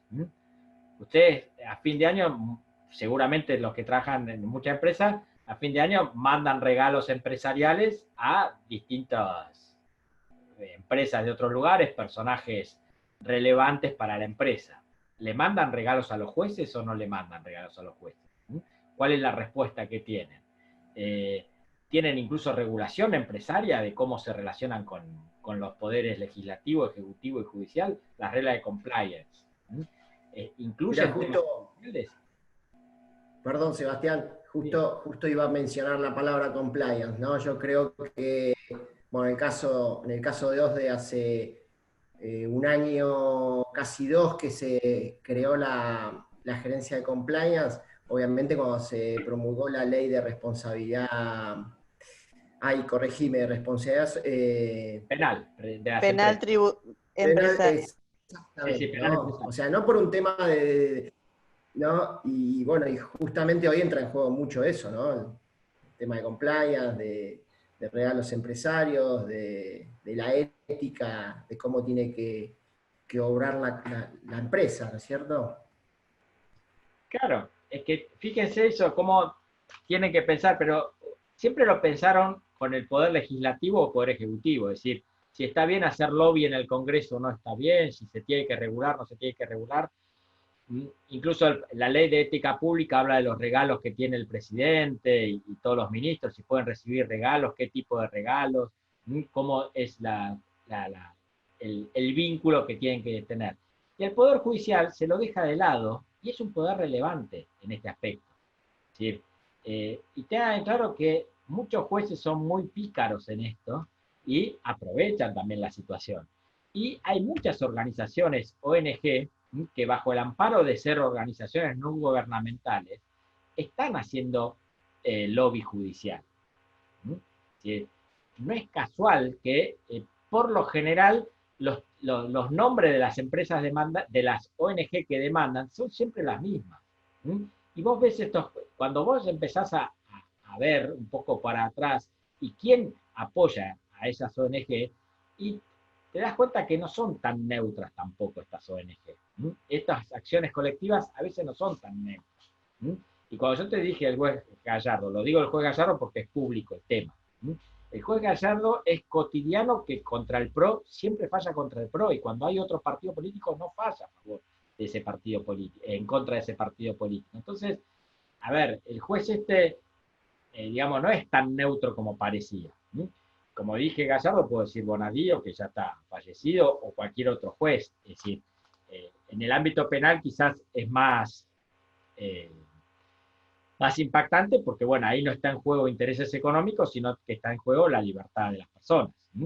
Y yo le digo, el juez Bonadío el año pasado, cuando hablaba de los cuadernos, tuvo en vilo a todos los empresarios más importantes, porque todos son muy lindos, y yo me manejo en el ámbito penal, y yo sé que el presidente de la República es muy malo, pero cuando se sienta en el escritorio, y le da miedito. Yo sé que les pasa un sudor frío cuando me doy cuenta, después de muchos años, cuando uno se me sienta enfrente, sabe que un sudor frío le puede pasar. ¿Por qué? Porque claramente vos le puedes decir, de acá no te moves, sino que vas directo a una habitación que te damos con 4 paredes, con cable y 4 comidas, pero se llama Marcos Paz, o Ezeiza. En el caso mío, yo lo mando a Marcos Paz porque está en mi jurisdicción. Le damos 4 comidas, habitación cerrada, televisión, etcétera, pero en Marcos Paz. Pero bueno, ese es el ámbito penal. Pero en el ámbito civil también es importante. Es importante, como ya les digo, el juez de Reconquista es un juez civil y comercial, no es un juez penal. Y no va a estar nunca en los diarios de la ciudad. ¿Por qué? Porque el 99% de los casos son casos que no están en el radar mediático. Pero le puede tocar el caso Vicentín y que cambia no solo la economía regional, sino la economía de todo el país. Entonces, ¿cómo se relacionan? ¿Cómo pueden hacer esas jornadas de perfeccionamiento, como decía el del PAMI, que estaba muy bien? Es decir, hacer una jornada de perfeccionamiento para explicar al juez cómo funciona esta empresa. ¿Por qué? Porque va a ser importante, porque el día de mañana, cuando haya un planteo contra esa empresa, lo más probable es que ese juez sepa que, bueno, que por ahí el planteo tiene ciertos condimentos ideológicos o económicos, o quizás el juez no sabía nada y se entera de lo que pasa ahí. Esto es un poco el planteo que les quería hacer. Creo que ya estamos en horario, y ya justo es sábado, ya voy a estar un poco cansado. Sí, Sebastián. No, mira, yo quería también, ¿por qué nos contás un poco? Porque también la contraparte de esto es cuál es el impacto que puede tener ese relacionamiento previo si se llega después a una instancia de juicio, ¿no? Esto pasó cuando fue la ley de medios, ¿no? Que hubieron un montón de objeciones sobre los jueces. Obviamente la política tiene mucho que ver en todo esto, ¿no? Pero me parece interesante pensarlo también desde lo que puede ocurrir después, ¿no? Bueno, acá, digamos, cuando hablas de medidas preventivas para el futuro, siempre sale la palabra inteligencia. ¿Sí? Los gobiernos hacen inteligencia, las empresas hacen inteligencia. ¿Qué es hacer inteligencia? Y bueno, hacer un paneo previo de cómo es esta persona, cómo lo vas a influenciar o no, y en base a eso después ver tu acción futura. Es decir, una visión estratégica implica también ver si vos te posicionás de una manera muy estrecha con el juez, lo más probable es que ese juez el día de mañana le toca fallar en un caso donde vos vas a estar involucrado y va a ser muy vulnerable ese juez y lo más probable es que lo vayan a apartar del caso. Entonces, creo que también está en el empresario, en la corporación, en buscar el punto de equilibrio, digo, en ese aspecto. Es decir, lograr influenciar en el juez de una manera sana, digamos, y legal, sin pasar, digamos, la raya esa que después provoque que se pase al campo delictivo o al campo que después le pueda perjudicar, en el sentido que ese juez termina siendo apartado del caso. Ahí me parece que está un poco la virtud de cada uno y la estrategia y la astucia de cada empresa de cómo se posiciona. Me parece que no es lo mismo avanzar directamente contra un juez que, por ejemplo, hacer una jornada donde invitas a todos los jueces. Si vos invitas a todos los jueces, por ahí a vos te interesa un solo juez, pero invitas a 50 jueces. De esa manera vos decís, miren, la estrategia mía no es influir en este juez, sino capacitar a todos los jueces. Es una forma elegante de influir en las empresas. Digamos, estas estrategias de lobby las deben estudiar mucho más con el Poder Ejecutivo y Legislativo y deben tener muchos años de práctica y de experiencia de cómo influenciar de una manera sana, no solo para la empresa, sino para el Estado en el cual están influyendo, y no pasar al ámbito delictivo. Si vos me decís pasa al ámbito delictivo, y algunas veces sí, bueno, lo vemos en todos lados eso. Pero también hay formas sanas de relacionarse. Bien. ¿Alguno quiere compartir alguna experiencia que haya tenido particular con este tema? Solo para sumar un dato más de Pharmacity, esto que hablabas vos justo, Ana, a nosotros cuando llegó a la Corte Suprema justo había estado el cambio de presidente y de autoridades en la Corte y asumió Carlos Rosenkrantz, y Rosenkrantz antes estaba en el sector privado y era abogado de Pharmacity, entonces lo que podría parecer algo bueno es automáticamente se excusó, como también Rosati, y quedó en 3, y nada, eso también juega, me parece, cuando son 5 quedaron 3, y quizás uno que vos pensabas que iba a ser un driver importante, al excusarse, queda fuera de la discusión en ese momento. Claro, es lo que les decía esto, si vos crees que vas a influir poniendo un jugador de tu interés en el puesto judicial, lo más probable es que te lo anulen después en la estrategia, porque acuérdense que cuanto más intereses hay en juego, pues la apuesta va a ser mayor y del otro lado van a tener una respuesta mayor. Entonces, claramente tienen que saber en qué escenarios se están manejando.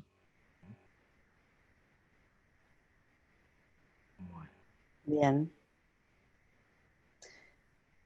Bueno, ¿alguna otra pregunta? No, yo un comentario que la verdad que es un tema profundo y delicado en muchos aspectos, creo que da para hablar y debatir en un montón de temas. No, te preguntaba a vos también alguna opinión tuya.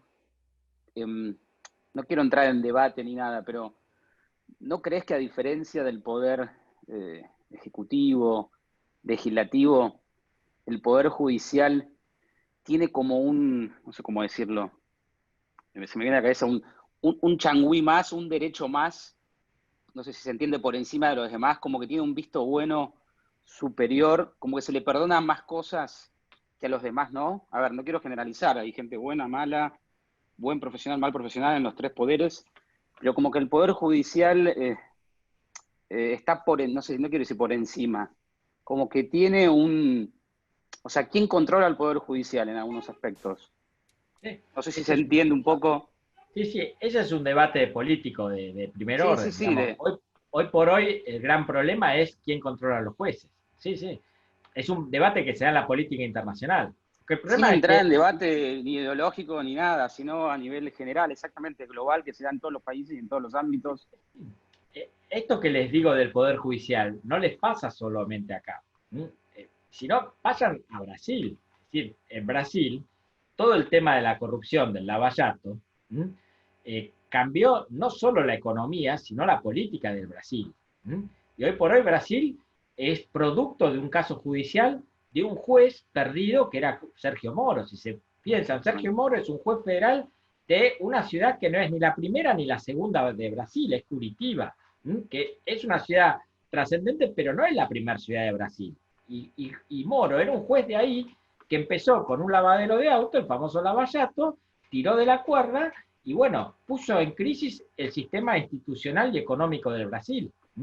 Y hoy por hoy, Sergio Moro es un candidato a presidente de Brasil. Hoy miden las encuestas más que Bolsonaro. ¿Cómo? Hoy miden las encuestas más que Bolsonaro. Sí, por eso te digo, y es un caso judicial ese. Un caso judicial que era muy sencillo, ya le digo, era un caso de un lavadero de autos. Es decir, empezaste tirando del piolín de un lavadero de autos. Pero le pasó en España. Rajoy cae por un caso judicial. Felipe González en su momento cae por un caso judicial. Mitterrand tuvo problemas judiciales. Italia desapareció la democracia cristiana y el sistema político con la famosa causa de Mano Puliti o la Tangente. En los años 90 modificó todo el sistema político italiano, un caso judicial que fue una fiscalía de Milán, de Di Pietro, que terminó siendo primer ministro. Es decir, el tema judicial, si no lo pones en el radar, termina con problemas bastante importantes. Trump en este momento, parte de sus peleas le han puesto coto los judiciales. El Poder Judicial norteamericano le fue poniendo ciertas barreras a la cuestión del avance de Trump en algunas de sus políticas públicas. Entonces, eso desde el punto de vista político es interesante, pero también desde el punto de vista de las empresas. Acuérdense que hoy por hoy, ¿cuál es el gran problema que tenemos con los bonistas para hacer el acuerdo? Y bueno, los juicios que va a haber o no en Nueva York. ¿Cómo vamos a pensar? Y entonces piensen cómo piensan los jueces de Nueva York y cuáles son las teorías económicas que manejan los jueces de Nueva York, que estudiaron en unas universidades determinadas. Y el juez Griesa dejó a una mujer, no me acuerdo cómo se llama la jueza actual, que es de la teoría económica del derecho, que tiene una postura ideológica determinada y lo más probable es que vaya a fallar de una manera determinada. Entonces, acuérdense que si el día de mañana van a hacer un acuerdo y fijan jurisdicción en Nueva York, piensen que los jueces de Nueva York siempre van a pensar de una manera determinada. Y eso lo estudian en Estados Unidos. A ver, cualquier empresa sabe que tiene que saber cómo fallan esos jueces. ¿Por qué? Porque si no, van a perder a largo plazo. Y acuérdense que los tribunales es un ámbito donde la mayoría de las empresas va a tener que transitar. Entonces, pensar cómo piensan los jueces es importante, me parece a mí, por lo menos del trabajo de ustedes. Como que no lo dejen de lado en el radar. En el radar pongan la relación con el Ejecutivo, pongan la relación con los legisladores, pero denle una porción a lo judicial. ¿Por qué? Y porque por ahí van a tener problemas. Y si están en una empresa y no tuvieron en el radar ese tema, y después se les puede transformar en un problema serio. O no, depende cada empresa que tiene. El tema de tener, en lo personal creo, el tema de tener una idea sobre el Poder Judicial desde el punto de vista de empresa me parece clave, ¿no? Es decir, es como cualquiera de los otros dos poderes, no tiene que ser.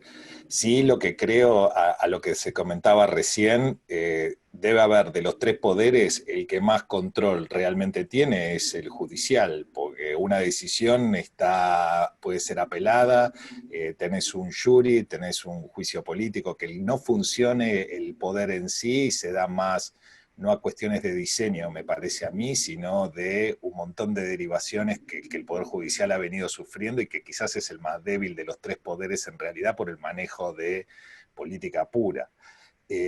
Ahí el único comentario que haría es, sí me parece que lo que está desvirtuado totalmente es el procedimiento. Y que digamos que, sobre todo desde el punto de vista penal, que ahí quizás vos lo conocés 1000 veces mejor que yo, pero es más el problema que te estén procesando sin parar durante X o las medidas que te pueden dar o lo que sea una medida cautelar, que digamos que de quién controla un juez o quién controla una decisión judicial de un juez, porque está mucho más distribuida en un sinnúmero de personas que lo que sería una actividad del Ejecutivo que depende al fin y al cabo de uno, o peor, me parece a mí, del Parlamento, que no sabes quién vota qué, porque tenés un sinnúmero y no tenés una responsabilidad asignada a la persona que decide, que muchas veces sale con el tema de ley.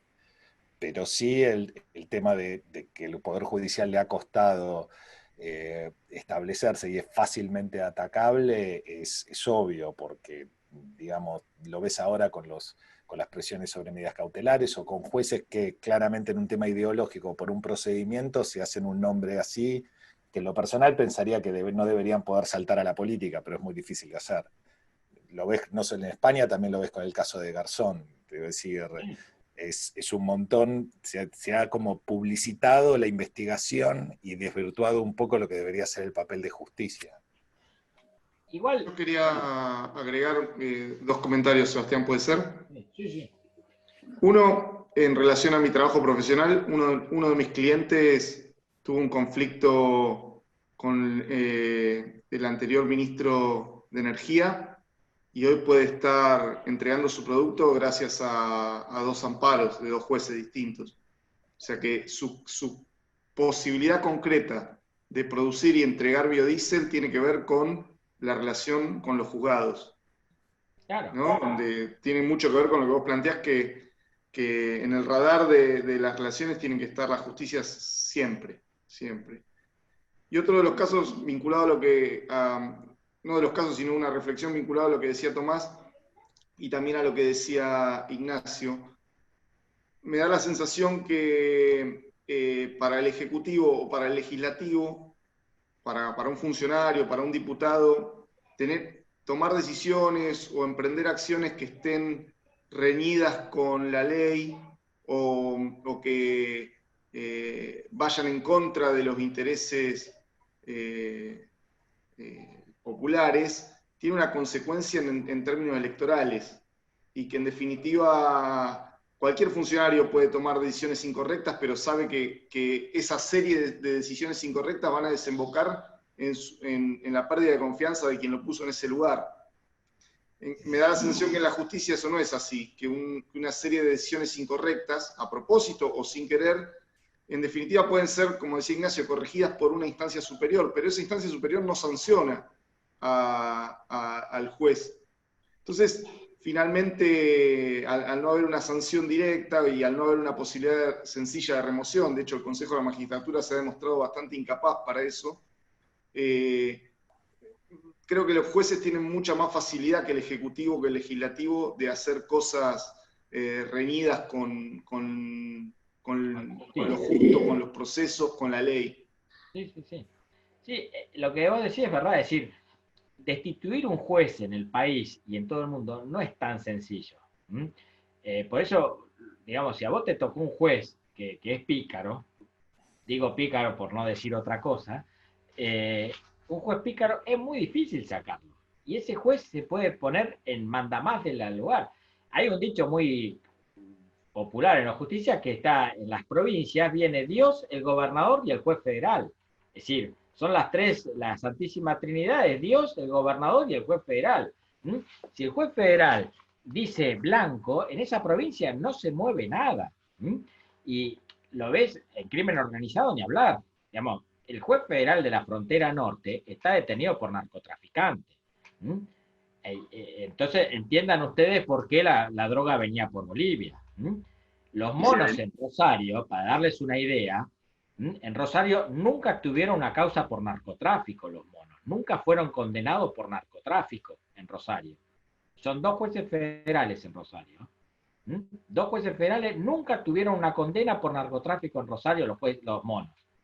Y todo el mundo habla del cartel de los monos del narcotráfico. Digo, para que no quiero hablar bien de que los jueces son todos buenos, digamos, hay jueces pícaros. Bueno, fíjate que hoy uno de la barra brava de Central está por asociación ilícita. Sí, por ¿cómo se llama? Por lavado de activos, que es un delito federal. Pero si te fijas en Rosario, lo está deteniendo la justicia provincial, no la justicia federal. En todo el país el que persigue el lavado de activos es la justicia federal, excepto en Rosario, que es la justicia provincial, porque la justicia federal no trabaja, no sabemos qué pasa. Somos un mundo aparte, por eso. Exacto, pero como para decirle, y esto de que salte a la política o no, cuídense, porque en Estados Unidos la carrera política empieza en el ámbito judicial. Obama, Kennedy fueron fiscales antes de ser presidentes. Clinton también. Es decir, está dentro de la carrera judicial. De hecho, en Estados Unidos son electivos los cargos en muchos casos. Entonces, parte de la carrera judicial, de la carrera política, es pasar por el ámbito judicial. Entonces, en eso, no sé si está tan bien o mal, pero digamos, no pasa solo en Argentina. Bueno, en muchas veces se lo había nombrado. ¿Cómo? Muchas veces también se lo había nombrado a Lorenzetti como un posible candidato a presidente o que empieza a jugar políticamente, por el poder que concentra también, ¿no? Es que es el poder. Yo cuando doy constitucional digo, el poder es una droga fabulosa, es la droga más linda que tiene. Si una vez que empezaste a tomar el poder, no parás más, y te querés cada vez más poder, y no parás, hasta que viene alguien y te tenés que tener un tratamiento de desintoxicación o alguien que te ponga un freno, porque el poder es una droga mejor que el sexo y que cualquier otra droga que hay. Esa es fabulosa. Una vez que la prueba es muy linda. Y los jueces toman droga como cualquier otro, digamos. Les gusta el poder como cualquiera. Y los jueces y los fiscales también, digamos. No somos bebé de pecho. Nadie llega a un cargo de coso yendo a rezar en la iglesia. Es decir, todos pasamos por un acuerdo del Senado o por alguna instancia política. Entonces, digamos, ninguno de nosotros podemos decir que somos San Francisco o Santa Clara de Asís. Sí, tenemos cierto pasado, prontuarios, currículum, como quieran llamarlo. Todos tenemos un muerto en el placar. Yo, cuando tenemos un muerto en el placar. Sí. Cuando me fui a estudiar, me logré trabajar con una senadora provincial. Mi primer trabajo fue atender el teléfono en la Secretaría, en la Comisión de Asuntos Constitucionales y Acuerdos del Senado. O sea, Sebastián, te imaginas la cantidad de llamados que recibíamos de los ternados en ese momento. O sea, la relación política, tanto institucional, municipal como provincial, con los futuros magistrados era moneda corriente, ¿no? Sí. Por eso, digamos, no se crean que son asépticos los jueces. Por eso le digo, no son dioses los jueces, son seres humanos y tan políticos como cualquier político. Así que, bueno, ya es la hora de ir a almorzar. Sí, tenemos que ir a almorzar, ¿cómo hacemos? Bueno, gracias Sebastián, la verdad que... Ustedes. Y bueno, a disposición, cualquier duda, Ana y Jimena tienen mis correos, mis teléfonos, los contactos a disposición para que las dudas que tengan o cosas que quieran compartir. Muchas gracias, Sebastián. Muchas gracias. Participar con ustedes. Un gusto. Nos vemos. Bueno. Muchas gracias, Sebastián. Bueno, y con esto estamos terminando este sábado y esta segunda jornada de asuntos públicos. Así que para las próximas jornadas vamos a volver a cambiar un poquito el tema, vamos a ir de nuevo a comunicación, vamos a tener la próxima jornada que va a ser de media training y la vamos a hacer por Zoom. La verdad que estuvimos charlando bastante sobre este tema para ver cómo la encarábamos y si la encarábamos y demás. Y uno de los pensamientos que tuvimos es que esta plataforma va a ser parte de la nueva normalidad. Ya las empresas están pidiendo los entrenamientos de relacionamiento con los medios a través del Zoom. Muchas de las entrevistas se van a continuar, eso es un poco lo que nosotros prevemos.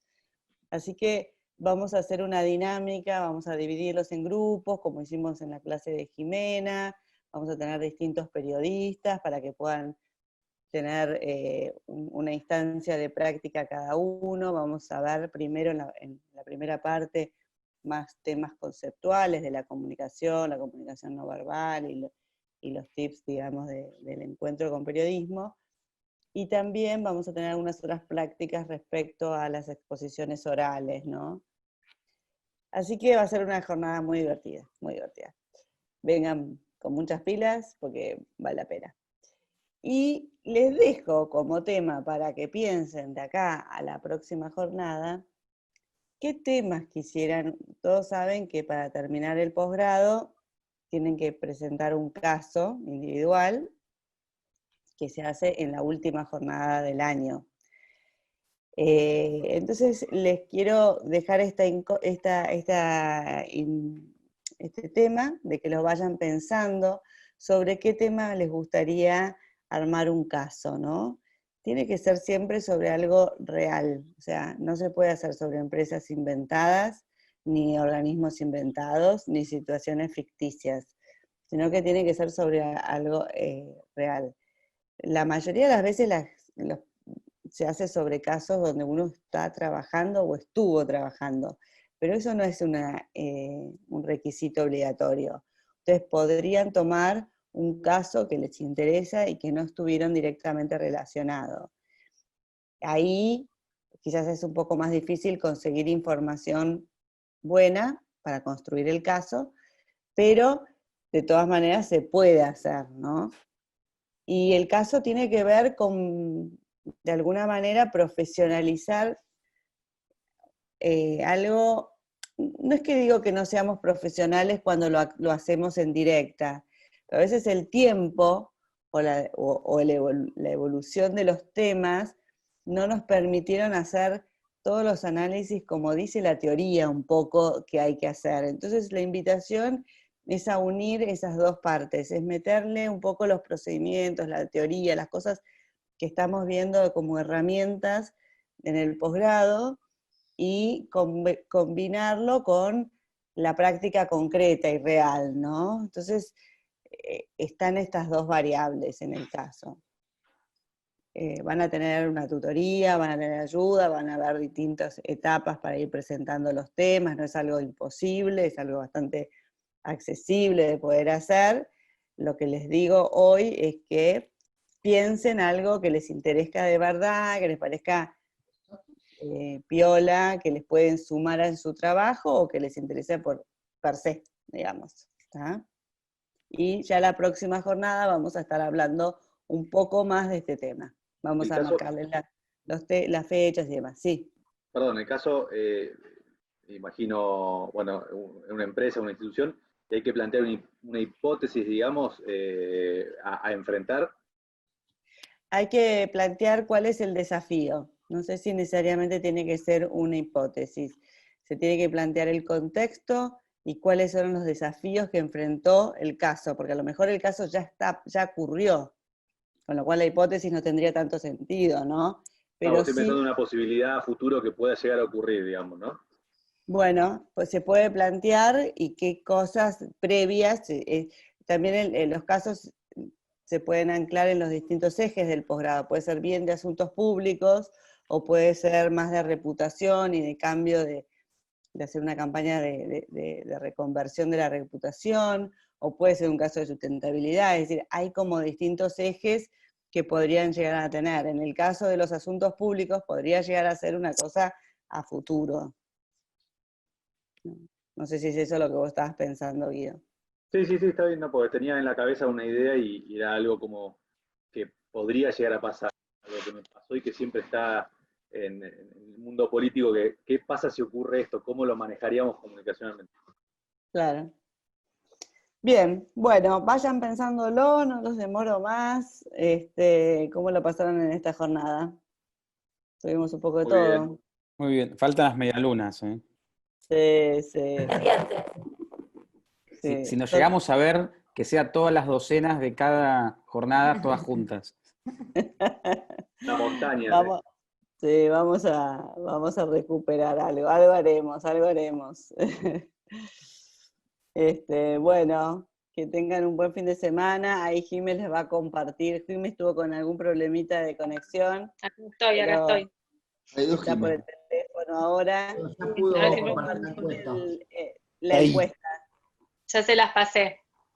Que la encuesta, vemos que no todos la responden, así que eso es algo que nos pasamos noches sin dormir con Jimena pensando qué es lo que está pasando que no nos contestan la encuesta. 2 minutos, tómense el tiempo y complétenla. Bueno, chicos, los dejo. Hasta la próxima. Que la pasen bien. Gracias. Buen fin de semana. Chao. Chao.